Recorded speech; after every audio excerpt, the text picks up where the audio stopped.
गोविंद कहते हैं इससे सुंदर तुम्हारी मृत्यु नहीं हो सकती।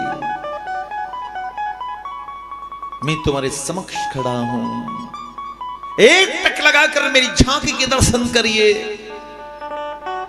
देहांत काले तुम सामने हो, मुरली बजाते मन को लुभाते, यही गीत गाकर तननाथ त्यागू, गोविंद दामोदर माधवेधि।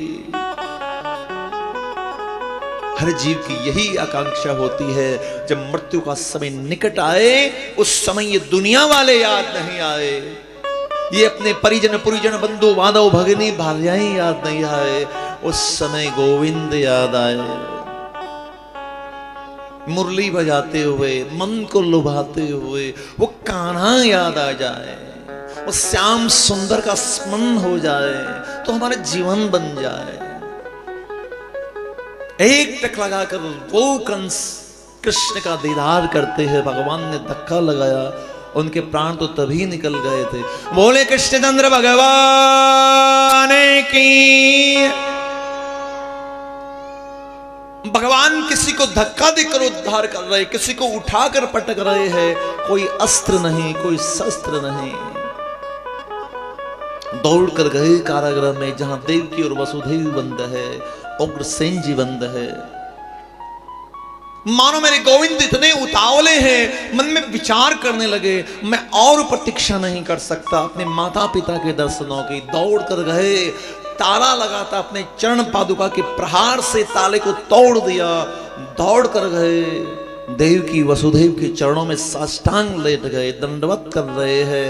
माता देवकी आज पहली बार कान्हा का दीदार कर रही है, बार बार निहार रही है, आलिंगन कर रही है, मस्तक पर हाथ घुमा रही है। प्रेम का सू छलक पड़े, मेरा लाला जब हुआ था 2 पल का था, आज 11 वर्ष और 57 दिन का हो गया है। ये मैया यशोदा का वात्सल्य है। बार बार गोविंद स्तवन कर रहे हैं, प्रदक्षिणा कर रहे हैं। मानो मेरे गोविंद दुनिया वालों को ये बताना चाहते हैं कि भले ही मैं भगवान हूं, लेकिन मेरे भगवान मेरे माता पिता हैं। इसलिए वेदांत दर्शन में लिखा है कि मातृ देवो भव पितृदेवो भव। माता पिता ही देवता है। अब माता पिता से तो बोले बरस हो गए हैं, और भगत जी बेचारे बद्रीनाथ जा रहे हैं पहाड़ों में होते हुए। बद्रीनाथ भगवान ने कहा कि बेटा दूसरे रूप में तो मैं तेरे घर पे ही हूं, जो 15 साल से तू मेरे से बात ही नहीं कर रहा है। प्यार से बोलो राधे राधे, जोर से बोलना पड़ेगा। शास्त्र कहते हैं माता पिता कितना कष्ट उठाते अपने संतान के सुखद भविष्य के लिए। एक वृद्ध पिता, पत्नी पहले गुजर गई। वृद्ध पिता, एक पुत्र है, एक पुत्र वधू है। बेटा उनका ऊंचे पद पर, ऊंचे ओहदे पर, सभ्य एजुकेटेड समाज में रहता है। पत्नी मॉडर्न जमाने की, सेवा नहीं होती है। पिताजी बार बार कुछ मांगते हैं, कभी ये कभी वो। तंग आ गए, पति पत्नी में सामंजस्य बिगड़ने लगा। पत्नी ने कहा कि सुनो, या तो अपने बाबूजी को रखो या मुझे रखो, मुझे नहीं रहना इनके साथ में, नहीं रह सकते। बेटे ने विचार किया तो क्या करे, बोले इनको अनाथ आश्रम छोड़ के आ जाओ, कोई आवश्यकता नहीं है।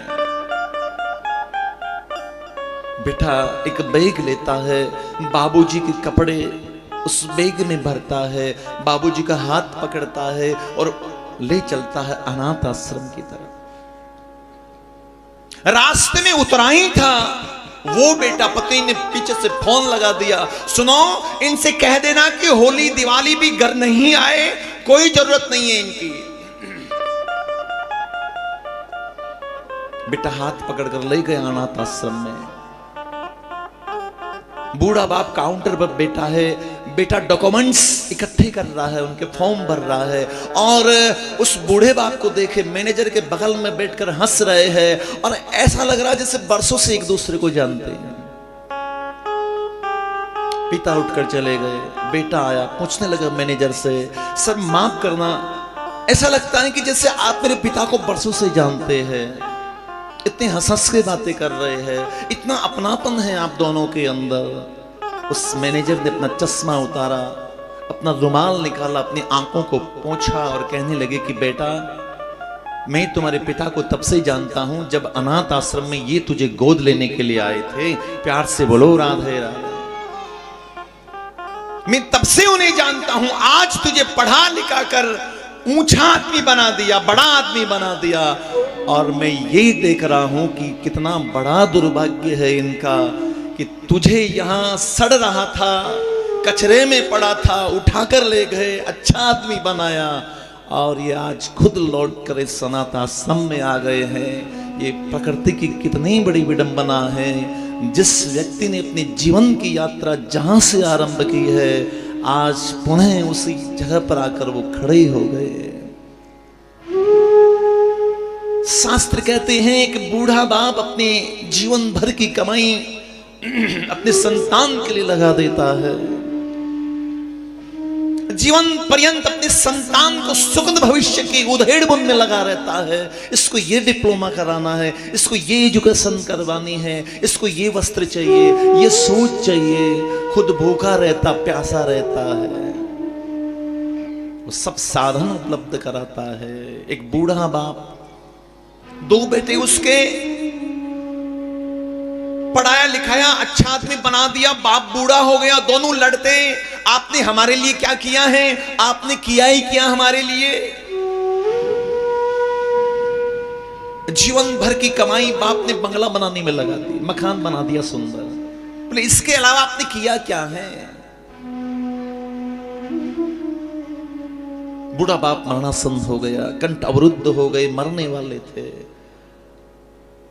अपने दोनों संतान को देख रहा है बूढ़ा बाप, प्राण निकलने वाले हैं। अचानक बूढ़े बाप ने हाथ से इशारा किया, घर के बीचों बीच। पुत्र समझ नहीं पाए, कुछ समझदार व्यक्ति थे, किसी ने कहा कि सुनो भैया, ये बता रहे हैं कि यहां धन गड़ा हुआ है। बोले क्या करें अब। बोले अभी कुछ मत करो, इनके बाद करना।